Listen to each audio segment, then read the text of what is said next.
All right. Hey YouTube, I'm Lucky, and in today's video, we're going to be reading and reviewing this week's Twab. We've got a huge nerf to Lord of Wolves, Omni, and a bunch of anti-champion mods being added to a variety of different exotics coming soon, and this is all really, really exciting stuff. So let's go ahead and jump right into it. We've got weapons and things, and a lot of this is being brought to us by Mercules, who is a community member that was hired by Bungie, so it's actually really cool to see him and the work he's doing and the stuff he's going on inside Bungie with weapons because he was a weapons expert and a really cool dude. So they're buffing some stuff. They go through a little bit of that, the TLDR, global changes, weapon archetypes. And so let's start right here. Scout rifles, we felt they could use a little bit of love in PvE. They increased the damage of all scout rifles versus minor enemies in PvE by 10%. So that's a nice buff to scouts. We'll see if that's a lot more viable. Should be good.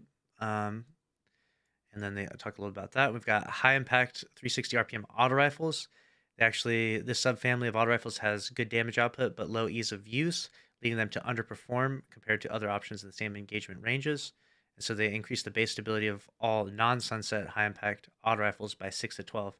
And it was interesting that they did the non-sunset ones. So they're basically just making them a lot more stable. And they said that depending upon the weapon, it may feel like a small change, but it actually feels a lot better on the weapon. So will be interesting to see how that functions afterwards. Well, 360 RPM auto rifles. Let me know if you got any 360 sitting in the vault. Might be time to bust them out. This is a big one here. This is a big one. Pay attention to this. Lightweight bows. This subfamily has languished compared to their higher damage counterparts for some time, in part due to difficulty hitting perfect draw shots. So we've made it a bit easier. Reduced base draw time by 5% from 612 to 580, and that affects a lot of different bows, including exotic bows. Increase the perfect draw window, how long you can hold the drawn bow before you begin to lose accuracy and damage. Stability modifies this window, so you can go from 0.3 to 0.5 on the low end, and from 0.55 to 0.8. So you should be able to hold that shot a little bit longer. Of course, if you're using like the Hunter exotic, you can hold it indefinitely. But if you're not using that, it should be significantly better. So lightweight bows about to be pretty nasty, it seems. Hand cannons, they fixed Dire Promise's zoom, like I was talking about. It has such terrible range because of the zoom. And so now it's 14 again, so Dire Promise back on the menu in PvP. We got glaives. This is a big one. Their interactions with some exotic arm pieces can be confusing, so we've explicitly made some changes to align better with our stated goals. Glaive melee attacks can now activate the exotic perks on ACD feedback fence, Karnstein armlets, and necrotic grip. So you could run around with necrotic grip and a glaive, and you could just be like poisoning tons of targets. And that actually sounds like a really cool build. And it would work really well with all of these exotics, honestly. But that one sounds like a really cool build, like poison glaive build coming soon? Question mark. Breach grenade launchers. Concussion grenades can no longer roll in the magazine slot. Blinding grenades are a better option in the same slot that serves the same purpose. Got it. Heavy grenade launchers. This one's a big one. These don't see a ton of support in PvE. We're almost never using power ammo grenade launchers, right? So we hope this makes them feel a bit better as a DPS or yellow bar clearing option. Increase damage versus majors and above by 10%, excluding Parasite, because Parasite doesn't need a buff. All right, weapon pools. They updated the perk pools for Dares of Eternity and added a new origin trait. We don't know what that origin trait is, but could be something good. Could be something interesting. And we've got addressed an issue where playlists weapons weren't randomizing individual perk counts correctly based on the number of resets. So basically, you would get crucible weapons, and sometimes they would have like 5, and sometimes they would have like 3 perks on them. And you'd notice with Xur, they would always have like a bugged amount, and it would be like jumbling around from like 3 to 5 different perks on them. I think that's what this is in regards to. I could be wrong, but hopefully that is about that, and instead it should just display the proper number of perks that you should be getting based on the number of resets of that respective playlist. So hopefully that's fixed, and that should be good. The Gambit and Iron Banner origin traits were too specific to be generally useful, so they've both been redesigned. The Invader Tracker, the Gambit origin trait, renamed Gun and Run, redesigned functionality to give sprint speed on multi-kills. So now you can run around with the SMG or whatever it is, the weapon you like in Gambit, and get some multi-kills, and it'll increase your sprint speed. Be sprint around like a crazy man out there in Gambit, hopefully running away from those G-Horn shots. Skulking Wolf, Iron Banner origin trait, redesigned to activate on kills at low health, so it'll work in all PvP now. That actually sounds kind of insane, because as it was working before, it was specific to Iron Banner, and now if it's in all PvP, and if it activates on kills while at low health, then that would mean that if you kill someone and you're at low health, then you're going to go off of the radar. So there could be a lot of people off radar now with the Skulking Wolf stuff. This might actually be the craziest change to an origin trait we've seen, because this could be really, really good, really, really powerful. And I definitely don't want to see more people off radar in PvP, but we'll see how that plays out. Ambitious Assassin getting a huge buff because it's been falling behind a while. Um, we've adjusted this to have higher potential than before. Increased magazine overflow from 10 to 20% per kill on primary armor weapons. Special and heavy still 10%, and increased the overflow cap from 50 to 150%. So Ambitious Assassin about to be crazy, and any current weapon that you're using with Ambi is about to be even working. I wonder if that works on like grenade launchers. We'll see. Wellspring had an internal cooldown to prevent it from activating too frequently. We no longer feel this is needed. So now cooldown has been removed, allowing for rocket launchers and grenade launchers to return more ability energy when defeating groups with a single shot. So you could shoot a grenade launcher, shoot a rocket launcher that has Wellspring on it, and you could get all of your abilities back instantaneously if you killed a pile of enemies. That's the thought behind this, right? We'll see if it actually plays out that way and see if there's actually some sort of viability with certain builds where you clear ads, use abilities, clear ads with weapons, use abilities, so on and so forth. I could see some potential with that. So kind of excited about that. Wellspring, giant buff. Perpetual motion was triggering too frequently and being annoying, so they disabled the audio/visual feedback and perk activation. So you won't see it in the bottom left when you get perpetual motion procced on some of your weapons. Not a big deal though. Lead from Gold wasn't respecting the functionality of splitting the special ammo when picked up two special. Splitting the special ammo picked up when two special weapons were equipped. Now gives the correct amount of ammo to each weapon with two special weapons are equipped. That's nice. Concussion grenades can no longer roll on breach grenade launchers. We already got that covered. Vice Stinger was intended to grant ammo on weapons that support it, and charge/draw time on bows only. This was inadvertently applying to linear fusion rifles as well, making it too strong for an origin trait on them. Fixed a bug where it was applying a charge time reduction to linear fusion rifles. It will correctly only refill the magazine and reserves when it triggers on these weapons. Got it. So RIP, reads regret, a nerf to that with Vice Stinger nerf. Zen Moment has always had a description that confused players. Particle Repeater 2. Their descriptions have been updated to say what they actually do. So Zen Moment gets an update on its description. And as far as I know, it's actually not a very good perk, at least in mouse and keyboard from the tests I've seen. But we'll see. We'll have to retest it and see what the perk description reads after the changes. Here we go. This is the big one. This is really exciting stuff. I couldn't be any happier about this. We've added anti-champion functionality to several weapons with the goal of giving more options for each champion type split across weapon slot and ammo type. We expect to do this from time to time in future as well.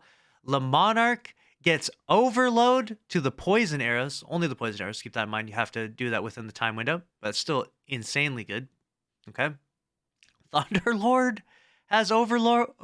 I almost called it overlord. That's going to be hard to say. Thunderlord has overload. Got it. That's actually really sick. So we've got an overload machine gun out there in the works, and that should be fun, especially with Arc 3.0 coming out. Woo! I'm going to be willing to bet that Thunderlord is absolutely disgusting next season if you have to fight overloads with Arc 3.0. There's going to be some artifact mod that synergizes really well and just is going to be great, especially for challenging stuff like the new raid or grandmasters, etc. Malphysics has intrinsic unstoppable to explosions, added plus 25 airborne effectiveness to match other precision hand cannons. Got it. We've got Wishender has intrinsic anti-barrier, increase the number of hits versus targets from 2 to 3, increase the damage versus champions, majors, and mini bosses by 10%.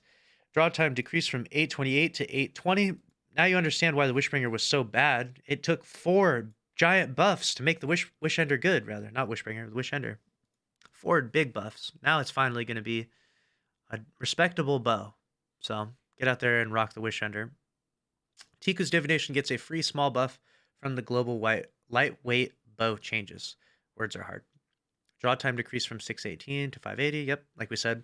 All of those lightweight bows get a buff, even the exotics. Legend of Acris has fallen far behind. This was an interesting one. Far behind other heavy short-range weapons and warrants a buff.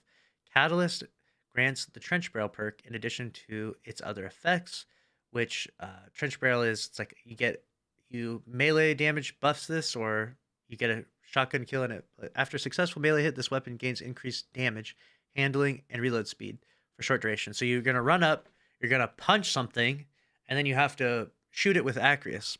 So there it is. That should be a fun buff. We'll see if Acreus has some more viability after that. Different versions of the exotic paired legendary weapons didn't have the matching stats, so we have brought them up to parity.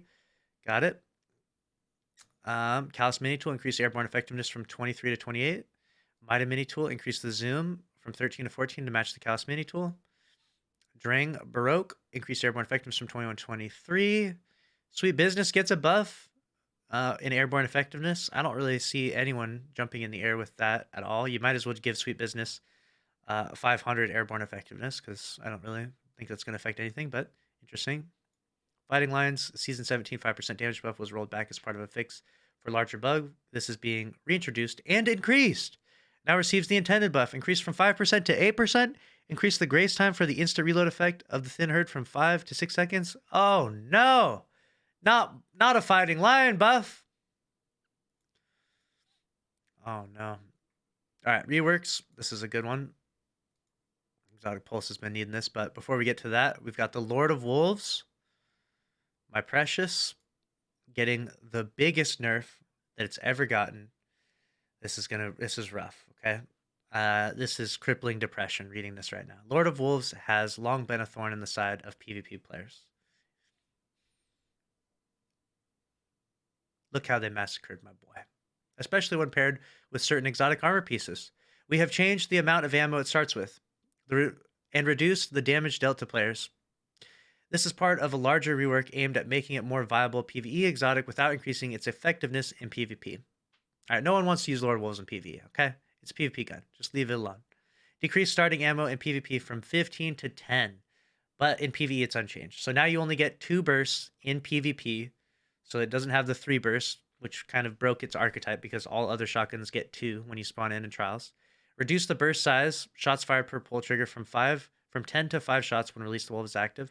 So now Release the Wolves doesn't fire 2 bursts, it just fires 5, but it has a different functionality.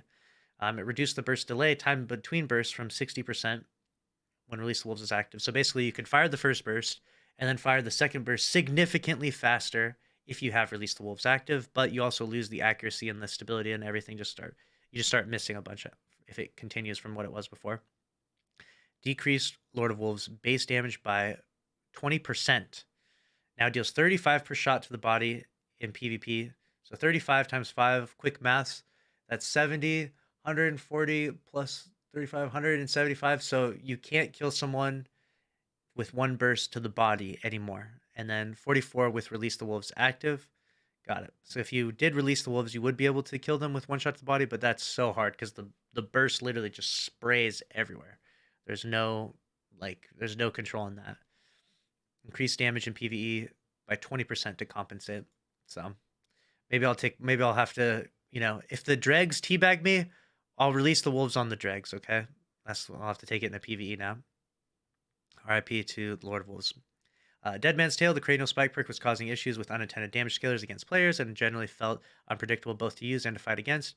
It also wasn't quite landing the hipfire cowboy rifle fantasy as strong as we wanted, so we reworked it to lean more into fast-firing hipfire, changed Cranial Spike's effects. Cranial Spike no longer buffs damage versus players. Instead, it grants increased reload, aim assist, and range per stack. Got it. That's pretty cool. That's at least a decent change. Increased aim assist is going to be nutty with this thing. It still grants additional damage versus PvE combatants. Got it. Upon reaching max stacks of Cranial Spike, the catalyst will now increase hipfire RPM by 50, i.e. it will fire at 180 RPM, but will deal reduced damage per bullet, 20% decrease. Got it. So some big changes to Dead Man's Tale. That's a lot of, it's changed in PvP and changed in PvE, back and forth. I don't even know what to think of this. We'll have to just take this in the game and see how it plays afterwards. It sounds like it'll be good in PvP, but time will tell. Collective Obligation. Here it is. The exotic pulse rifle. We are aiming to make the exotic perk effects easier to activate and more effective in PvE. Increase Void Leech timer to 15 seconds in PvE activities. PvP remains at 10 seconds. Remove the cooldown. Added 20% damage bonus against PvE combatants only while Void Leech is active. Takes less hits to fully charge Void Leech. Kills against debuffed targets instantly charge Void Leech. Void Leech is also instantly charged when your character is affected by void debuffs. Does not work if hitting yourself with your own suppressor grenade. Fixed a bug where Umbral Sustenance was activating with non-void overshields. Got it. So we'll see how the collective obligation hangs in PvE after all of these gigantic buffs. And on to the next section. We get the big Omni nerf coming. This is what we were talking about. I saw the rumors about this. In update 6201, we will be reducing the effectiveness of damage resistance by Omnioculus and Whisper of Change, PvE damage, from tier 1 from 10% to 2.5, and then tier 2 5%, tier 3 7, and tier 4 10%. So a giant reduction of the Omni. So RIP to the Omni users. It's not going to be nearly as strong as it was in PvP. Things we're looking to address in the future: Season 18, Mid-Season, Patch, or Season 19. So this is a big list here. Reducing shotgun spread randomness. That sounds awesome.